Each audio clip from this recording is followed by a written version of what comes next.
Hello दोस्तों, हम लोग एक full stack student card application बना रहे हैं। ये वीडियो इस सीरीज़ का पार्ट 12 है।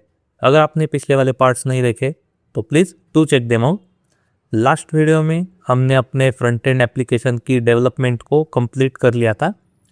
तो अब इसका मतलब हमारा जो बैक एंड एप्लीकेशन है उसका डेवलपमेंट भी कंप्लीट हो गया, हमारा फ्रंट एंड एप्लीकेशन जो है उसका भी डेवलपमेंट कंप्लीट हो गया। आज की इस वीडियो में हम लोग बनाएंगे एक डॉकर इमेज अपने बैकएंड एप्लीकेशन के लिए। हम लोग शुरू करते हैं। तो ये रहा हमारा बैकएंड एप्लीकेशन जिसे हम रन कर रहे थे इस रन वाले आइकन पे क्लिक करके। लेकिन अब हम इस बैकएंड एप्लीकेशन को रन करेंगे एक डॉकर कंटेनर के अंदर। तो हम लोग इसमें एक फाइल बनाएंगे, डॉकर फाइल। इस डॉकर फाइल में हम लोग कोड लिखेंगे जिससे हमारा जो एप्लीकेशन है उसके लिए एक इमेज बन जाएगी। और ये जो कोड होगा ये कोड हम लोग नहीं लिखेंगे, हम लोग सीधा एआई से ये कोड जनरेट करेंगे। तो बेसिकली यहाँ पे मैं एक प्रॉम्प्ट लिखूँगा कि create a Docker file to generate a image for Spring Boot application. Then मैं इसको बताऊंगा कि जो इमेज क्रिएट करनी है तो सबसे पहले ये आप देखिए यहाँ पे ग्रेडल डब्ल्यू फाइल दिख रही है। देन हमारा ये ग्रेडल का फोल्डर है। तो ये ग्रेडल डब्ल्यू फाइल इस ग्रेडल रैपर को इस्तेमाल करके हम लोग कमांड को फायर कर सकते हैं। तो यहाँ पे भी अगर हम देखें तो ग्रेडल डब्ल्यू और लेट्स से बूट जार। तो ये कमांड जब हम फायर करेंगे तो आप देखिए ये कमांड सक्सेसफुल हो गई। तो ये जो ग्रेडल डब्ल्यू है वो इस ग्रेडल रैपर का इस्तेमाल करके जो ग्रेडल के टास्क है उनको रन करता है। तो इसीलिए हम लोग यहाँ पे लिखेंगे कि the create Docker file to generate image for Spring Boot application, copy the Gradle डब्ल्यू file from project to docker environment, then cache the dependencies data, then copy the code and build the jar file from it, then get the JDK image, JRE image, get JRE image and install CURL in it and run the jar file in JRE image। तो ये हमने prompt दे दिया है। अब हम देखते हैं कि हमें किस तरीके की डॉकर फाइल यहाँ पे मिलती है। तो आप देख सकते हैं इसने कुछ दिया है हमें पॉइंट्स। तो कॉपी ग्रेडल डब्ल्यू first, then caches the dependency, then copy full source code, then build the jar, then uses a lightweight JRE image, install curl और रन द जार फाइल। ठीक है। तो बेसिकली यहाँ पे उसने जो भी प्रोसेस हमें चाहिए थी उस तरीके की प्रोसेस की यहाँ पे डॉकर फाइल क्रिएट करके दे दी है। इसको कॉपी करेंगे, अपने प्रोजेक्ट में लेके आएंगे यहाँ पे। अब यहाँ पे जो कंटेंट हमें चाहिए हम एक बार देख लेते कि जो भी कंटेंट यहाँ पे उसने जनरेट करके दिया वो हमें उसमें से कौन सा कंटेंट चाहिए। तो हम यहाँ पे देखिए, तो आप यहाँ पे देखिए इसने एक ग्रेडल की इमेज ली है। देन उसने एक ऐप डायरेक्टरी बनाई, उसने ग्रेडल डब्ल्यू लिया, ग्रेडल का फोल्डर लिया, देन ग्रेडल डब्ल्यू डिपेंडेंसीज नो डीमन और ट्रू, देन SRC फोल्डर को कॉपी करेगा। SRC फोल्डर यानी हमारा ये जो फोल्डर है इसको कॉपी करेगा एंड देन उससे जार बनाएगा।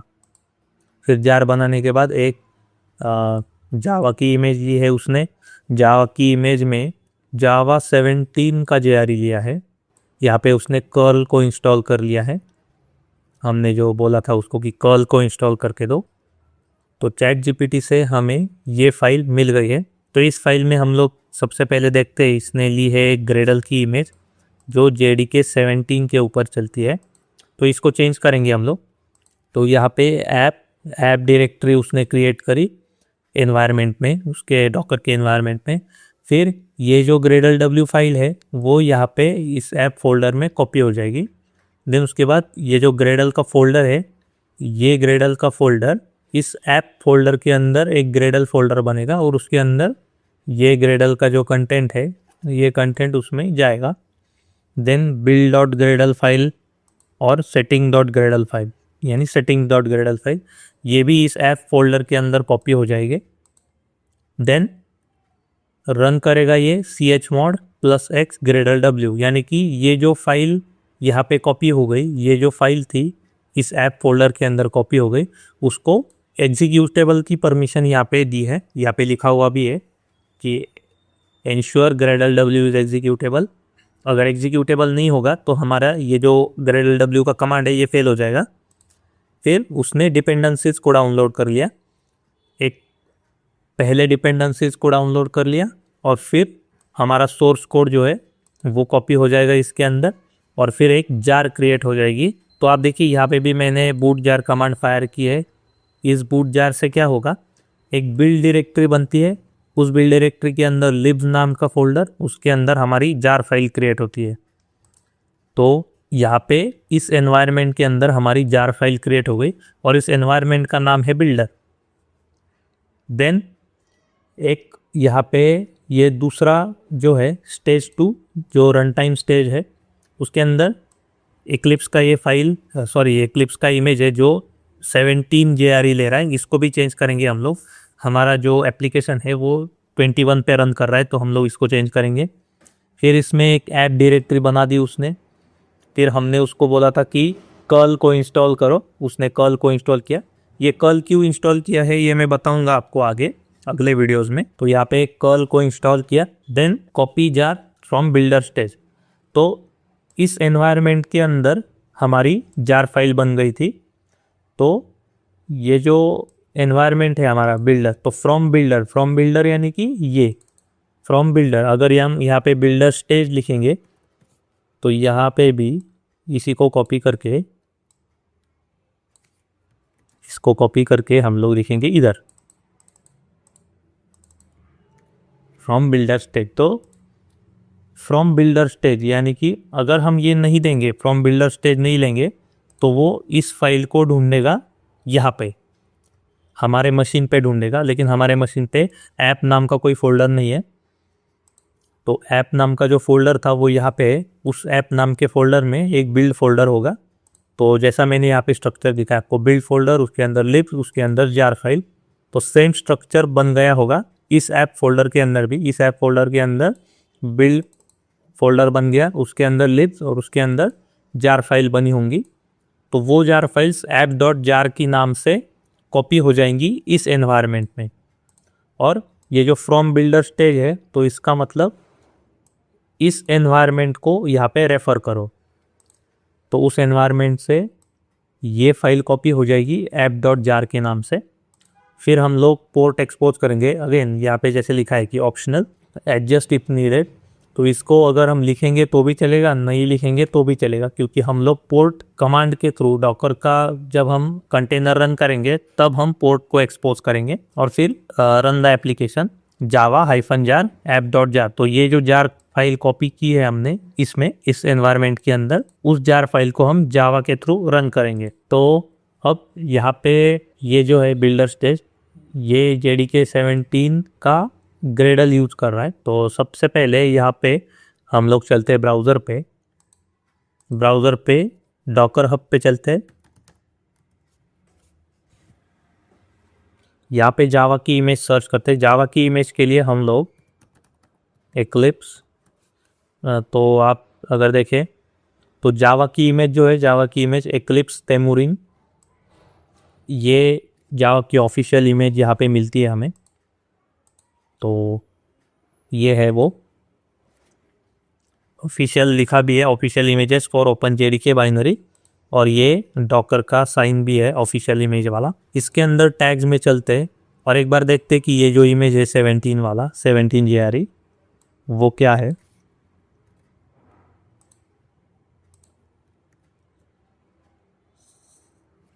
17 JRE मतलब ये देखो, ये 17 JRE ये है, ये इमेज रेफ़र किया है, मतलब चैट जीपीटी ने जो कोड दिया उसमें ये इमेज है। हम ये इमेज नहीं लेंगे, हमें चाहिए 21 की 21 JRE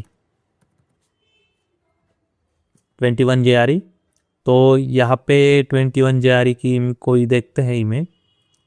तो आप ये इमेज देखिए JRE UBI 10 मिनिमल, इसके अंदर आप देखिए वल्नरेबिलिटी नॉन फाउंड है। ये अगर इमेज हम लोग देखेंगे तो इसमें कुछ वल्नरेबिलिटी है, इसमें भी है, इसमें भी है।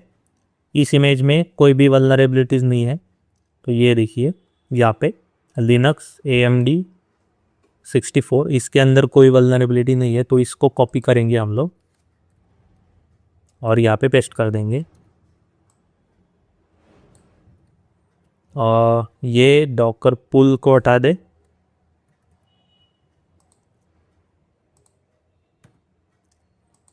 ये हो गई हमारी इमेज JRE की।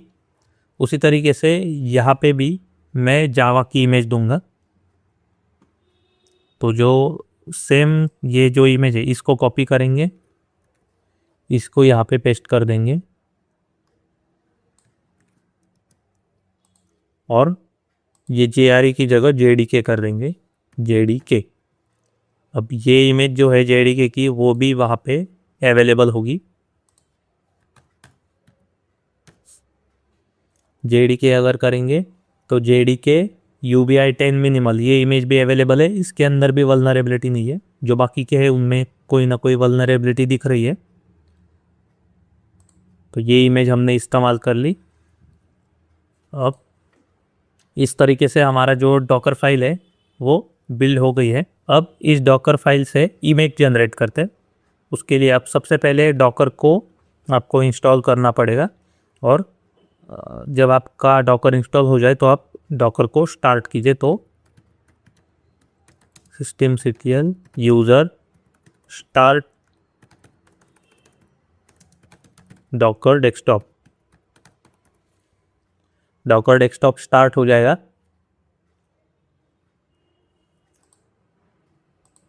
डॉकर डेस्कटॉप स्टार्ट हो गया, इसको मिनिमाइज करता हूँ। अब यहाँ पे हमारी डॉकर फाइल है करंट फोल्डर के अंदर। ये जो फोल्डर है हमारा स्टूडेंट क्रड बैकएंड, इसके अंदर डॉकर फाइल है। इसको रन करते हैं, यानी इसको बिल्ड करते हैं। बिल्ड, इसको दे देते हैं एक टैग -t और स्टूडेंट क्रड बैकएंड। ये हो गया हमारा टैग। चाहे तो हम इसका वर्जन भी दे सकते हैं, 0.0.1 ऐसे दे देते स्नैपशॉट। और फिर हमें देनी है लोकेशन हमारे डॉकर फाइल की। डॉकर फाइल किधर है, तो हमारी इसी फोल्डर के अंदर डॉकर फाइल है। तो इसलिए डॉट,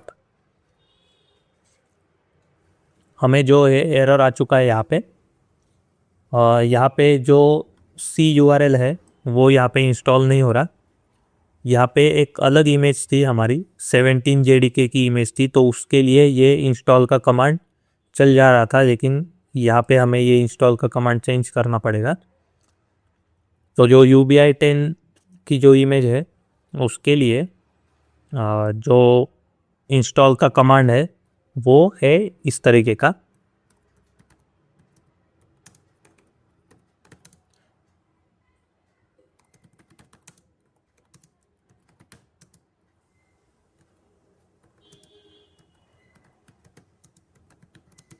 और तो ये कमांड है CURL को इंस्टॉल करने का UBI 10 के अंदर।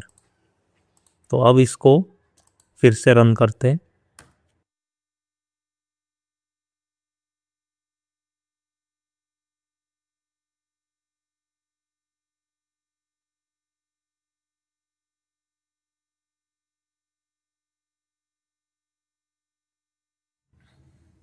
इमेज बिल्ड हो गई हमारी। अब हम डॉकर इमेजेस का अगर करेंगे तो आप देख सकते हैं यहाँ पे आ गई हमारी इमेज और हमने ये दिया था टैग 0.0.1 स्नैपशॉट। अब हमें अपने इमेज को करना है रन एक कंटेनर के अंदर। अब आप देखिए उसके लिए कमांड है डॉकर रन और हम देंगे स्टूडेंट क्रड बैकएंड कोलन 0.0.1 स्नैपशॉट। तो ये तो हो गई हमारी इमेज का रन करने के लिए कमांड। लेकिन जैसा मैंने आपको बताया था कि जो पोर्ट है वो हमें एक्सपोज करना होता है। तो हमारा जो एप्लीकेशन रन करता है वो रन कर रहा है 8080 पे। तो उसके लिए हम लोग एक्सपोज करेंगे उस पोर्ट को -p से और हम लोग एक्सपोज करेंगे उसको 8080 पोर्ट को। होस्ट मशीन पे मैं चाहता हूँ कि वो जो कंटेंट है, वो जो 8080 पोर्ट है कंटेनर का, वो मैं एक्सेस करूँ 8880 पे। ओके, तो मतलब अगर मैं लोकल होस्ट 8880 लिखूँगा मेरे लैपटॉप पे तो वो क्या करेगा, कंटेनर के अंदर जो 8080 पोर्ट है वहाँ पे मुझे कनेक्ट करके देगा। उसके बाद यहाँ पे मैं अपने कंटेनर को नेम भी दे देता हूँ, स्टूडेंट क्रड बैकएंड कंटेनर। ये दे दिया मैंने अपने कंटेनर को नेम। एंटर करेंगे तो हमारा एप्लीकेशन रन होना स्टार्ट हो गया। यहाँ पे हमें एक्सेप्शन आ गया है, आप देखिए। एक्सेप्शन को अगर हम पढ़ेंगे तो लोकल होस्ट 5432 रिफ्यूज। ओके, जो कंटेनर है ये इसको आप एक अलग मशीन ही मान सकते हैं कि एक अलग मशीन में हमारा एप्लीकेशन रन हो रहा है। तो वो अलग मशीन में अब हमने क्या क्या किया है, हमने उस मशीन के अंदर जावा को इंस्टॉल किया, उस मशीन में हमने CURL को इंस्टॉल किया, बस। उसके अलावा हमने उस मशीन के अंदर कुछ इंस्टॉल ही नहीं किया है। तो अगर इंस्टॉल ही नहीं किया है तो उसको लोकल होस्ट 5432 पे डेटाबेस मिल ही नहीं रहा है। आप देखिए पोस्टग्रेस का एक्सेप्शन आ गया, connection to localhost 5432 refuse, check that the host name on port are correct. और ये तो ये इशू आ गया है। तो बेसिकली ये जो है, ये डॉकर का जो कंटेनर है हमने जो बनाया उसके अंदर हमने सिर्फ इंस्टॉल किया जावा और हमने कर्ल को इंस्टॉल किया, बाकी कुछ है ही नहीं उस कंटेनर के अंदर। इसीलिए वो जब लोकल होस्ट 5432 को हिट कर रहा है तो उसको कुछ मिल ही नहीं रहा है। तो इसीलिए हम लोग क्या करेंगे, अपना जो इस मशीन का डेटाबेस है, अगर हमें उस डेटाबेस को इस एनवायरनमेंट में अगर भेजना है तो इसके लिए या तो हम लोग यहाँ पे चेंज कर सकते हैं, यहाँ पे लोकल होस्ट है उसकी जगह हम लोग क्या करेंगे कि जो होस्ट मशीन का डेटाबेस है उसको हम लोग लिंक मतलब उस मशीन का जो होस्ट है वो होस्ट हम लोग यहाँ पे पास करेंगे। तो अगर हम यहीं पे वो होस्ट लिख देंगे तो हमें फिर से इमेज को बिल्ड करना पड़ेगा और फिर इमेज को रन करना पड़ेगा। लेकिन जब हम जब हम एप्लीकेशन डेवलप कर रहे थे तभी हम लोगों ने यहाँ पे एनवायरनमेंट वेरिएबल का इस्तेमाल किया था। तो वो एनवायरनमेंट वेरिएबल इस्तेमाल क्यों किया था हमने, क्योंकि हमें बार बार जो हमारी डॉकर इमेज है उसको हमें बिल्ड ना करना पड़े, इसीलिए इन एनवायरनमेंट वेरिएबल का हमने यूज़ किया था। तो अब हम लोग क्या करेंगे, इस एनवायरनमेंट वेरिएबल्स की वैल्यूज़ को पास करने के लिए एक फ़ाइल बनाएंगे .env। इसमें हम सारे अपने एनवायरनमेंट वेरिएबल्स कॉपी कर लेंगे। हम लोग कॉपी करेंगे ये। अब इसका जो वैल्यू है वो हम देंगे। तो कंटेनर को अगर जो होस्ट मशीन है उसका डेटाबेस एक्सेस करना है तो उसका होस्ट होगा host.docker.internal। तो ये हम लोग देते हैं कि अगर किसी कंटेनर को होस्ट मशीन का रिसोर्स एक्सेस करना है तो उसके लिए होस्ट में हम लोग देते हैं host.docker.internal। फिर जो पोर्ट होगा वो वही है, हमारे होस्ट मशीन पे डेटाबेस 5432 पे ही रन कर रहा है। फिर डीबी नेम भी वही है, हमारा जो होस्ट मशीन पे पोस्टग्रेस है उसके अंदर डीबी का नाम स्टूडेंट क्रड है, तो वही दे देंगे। यहाँ पे देखिए वही है, वही दे देंगे। अगला कॉपी करते हैं, यूज़र नेम को देंगे पोस्टग्रेस, पासवर्ड को देंगे पासवर्ड admin@123, ये पासवर्ड है। अब अगर मान लो कल को जाके आप सोचते हो कि मैं जो लेट्स से AWS के ऊपर अपने RDS के अंदर कोई DB बनाया, तो अगर आप चाहते हैं कि मैं अपने लोकल मशीन पे ही कोड का इस्तेमाल करूं, लेकिन जो डेटाबेस का इस्तेमाल होना चाहिए वो होना चाहिए AWS RDS का, तो आपको इमेज को फिर से बिल्ड करने की ज़रूरत नहीं है। वो जो बिल्ड का कमांड मैंने दिखाया आपको, ये वाला, तो आपको फिर से इमेज बिल्ड करने की ज़रूरत नहीं है। आप क्या करोगे, आप बस इस जो एनवायरनमेंट वेरिएबल्स है उसमें होस्ट के अंदर जो आपका AWS RDS का जो भी होस्ट होगा उसका वैल्यू देंगे, उसका पोर्ट देंगे, उसके अंदर जो भी DB का नेम दिया आपने वो देंगे। आप यहाँ पे आप आपके RDS वाला यूज़र नेम देंगे और उसका पासवर्ड देंगे। उतना ही चेंज करके आप लोग अपना ये जो कमांड है उसको अगर हम रन करेंगे तो आपका एप्लीकेशन रन हो जाएगा। तो ये तो हो गया हमारा एनवायरनमेंट का फाइल, लेकिन इस कमांड में हमें मेंशन करना पड़ेगा कि हमने एनवायरनमेंट वेरिएबल पास किए है, तो इसके लिए env फाइल .env, तो जब env फाइल हम .env देंगे तो ये वाले एनवायरनमेंट वेरिएबल्स की वैल्यूज कंसिडर होगी। अब हम लोग इसको फायर करते हैं कमांड को। ओके, तो ये कंटेनर ऑलरेडी रनिंग है, और ठीक है, तो जो कंटेनर रनिंग है उसको देखने के लिए docker ps-a अगर करेंगे तो ये इस नाम का कंटेनर ऑलरेडी चल रहा है। इसको बंद करते, इस कंटेनर को हम स्टॉप करते, docker rm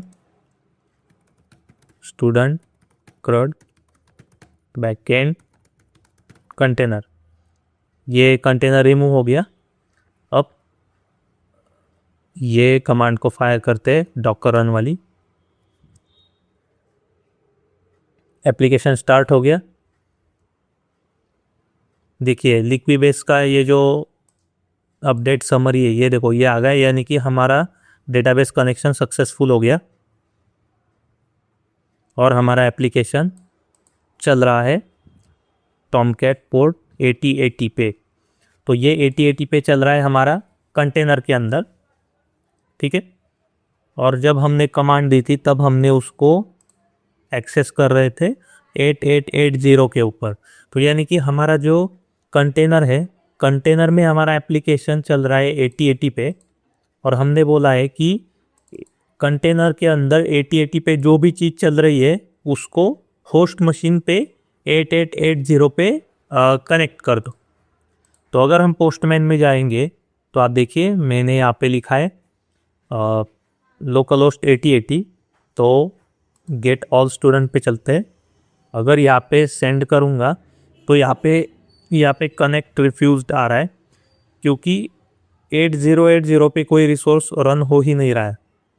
लेकिन यहीं पे मैं अगर इसको चेंज करके 8880 करता हूँ और इसको रन करूँगा मैं, तो आप देखिए मुझे आउटपुट आ गया है, क्योंकि जब मैं 8880 पे रन का 8880 पोर्ट दे रहा हूँ तो वो देख रहा है कि जो 8880 पोर्ट है उस पोर्ट को इस डॉकर कंटेनर के 8080 पोर्ट के साथ कनेक्ट किया गया है, इसलिए वो डॉकर कंटेनर के अंदर जा रहा है, 8080 पोर्ट में ये API को हिट कर रहा है और फिर उसका रिज़ल्ट हमें मिल रहा है।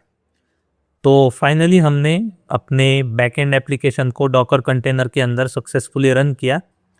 अगली वीडियो में हम लोग अपने फ्रंट एंड एप्लीकेशन को डॉकर कंटेनर के अंदर रन करेंगे। तो आई होप आपको ये वीडियो पसंद आई होगी। पसंद आई तो वीडियो लाइक कीजिए, चैनल को ज़रूर से सब्सक्राइब कीजिए। मैं मिलूँगा आपसे अगली वीडियो में, तब तक के लिए बाय।